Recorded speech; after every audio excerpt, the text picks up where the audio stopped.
நிறைய பேரோட கேள்வி என்னவா இருக்குன்னா, நான் ஹெல்த் இன்சூரன்ஸ் எடுக்கணும், டெர்ம் இன்சூரன்ஸ் எடுக்கணும், யூலிப் பிளான்ஸ் எடுக்கணும், இல்லனா டுலிப் பிளான்ஸ் எடுக்கணும், மியூச்சுவல் ஃபண்ட் இன்வெஸ்ட்மென்ட் பண்ணணும். இதெல்லாம் எது நான் பண்ணட்டும்? எது பெஸ்ட் ஆப்ஷன்? யூலிப் பிளான் ஆகட்டும், இல்லனா மியூச்சுவல் ஃபண்ட் ஆகட்டும். இது ரெண்டுமே ஒண்ணுன்னு சொல்லிட்டு இருக்காங்களே, எல்லாம் மார்க்கெட் லிங்க்னு சொல்லிட்டு இருக்காங்களே, எப்படி அப்படின்னு கேக்குறாங்க. பெஸ்ட் ரிட்டர்ன் வரும்னு கேக்குறாங்க.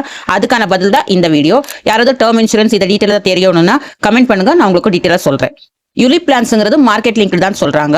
அப்படி இருக்கும்போது மியூச்சுவல் ஃபண்ட்ல இன்வெஸ்ட் பண்றதை விட யூலிப்ல நமக்கு ரிட்டர்ன் ஏன் கம்மியா கிடைக்குதுன்னு நிறைய பேரோட கேள்வியா இருக்கு. மியூச்சுவல் ஃபண்ட்ல நீங்க இன்வெஸ்ட் பண்றீங்கன்னா உங்களோட 100% மணியும் நீங்க மார்க்கெட்ல தான் இன்வெஸ்ட் பண்ண போறீங்க. எஸ்ஐபில இல்லனா லம்சம் ஏதோ ஒரு மூலமா நீங்க இன்வெஸ்ட் பண்ண போறீங்க. ஆனா யூலிப்ல நீங்க இன்வெஸ்ட் பண்ணும்போது அதுல மினிமம் ஒரு 10% அமௌண்ட் உங்களோட லைஃப் கவருக்காக எடுத்து வச்சிருவாங்க. இருக்கிற அந்த 90% மார்க்கெட்ல இன்வெஸ்ட் பண்ணுவாங்க. சோ அந்த 10% உங்களுக்கு தனியா எடுத்து வச்சிருப்பாங்க இல்லையா, அந்த 10% தான் உங்களுக்கு மியூச்சுவல் ஃபண்டுக்கு இதுக்கும் டிஃபரன்ஸ் வரும்.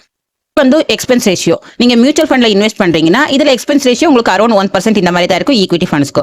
ஆனா யூலிப்ல உங்களுக்கு சார்ஜஸ் எல்லாமே சேர்த்து அரௌண்ட் 2.5% வரைக்கும் வரும். யாருக்கு மியூச்சுவல் ஃபண்ட் சூட் ஆகும், யாருக்கு யூலிப் சூட் ஆகுங்கிறத நாங்க ப்ராப்பரா தெரிஞ்சுக்கணும்.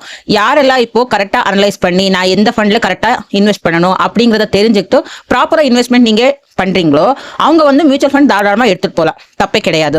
ஆனா எனக்கு இந்த அனலைஸ் எல்லாம் நான் பண்ண மார்க்கெட்டை பத்தி எனக்கு தெரியாது, எனக்கு ஐடியா இல்ல, எனக்கு இன்னொருத்தர் யாராவது ஒரு ஃபினான்ஷியல் அட்வைசரோ இல்ல யாராவது ஒருத்தர் என்னோட ஃபண்ட்ஸை மேனேஜ் பண்ற மாதிரி இருந்துச்சுன்னா பெட்டர் ஆப்ஷனா இருக்குன்னு நினைக்கிறவங்க யூலிப் பிளான்ஸுக்கு போகலாம். யூலிப்ல ஒரு பிளஸ் பாயிண்ட் என்னன்னா உங்களுக்கு இன்வெஸ்ட்மெண்ட்டோட ஒரு லைஃப் கவர் கிடைக்க போகுது. எனக்கு லைஃப் கவரோட சேர்த்து ஒரு இன்வெஸ்ட்மெண்ட் வேணும், அது இல்லாம நான் இண்டிவிஜுவலா என்னால போர்ட்ஃபோலியோ மேனேஜர்லாம் பண்ண முடியாதோ அப்படின்னு நினைக்கிறவங்க யூலிப் பிளான்ஸுக்கு தாராளமா போகலாம். இன்னும் ஃபர்தர் டீடைல்ஸ் வேணும்னா கமெண்ட் பண்ணுங்க, நான் நெக்ஸ்ட் வீடியோல சொல்றேன்.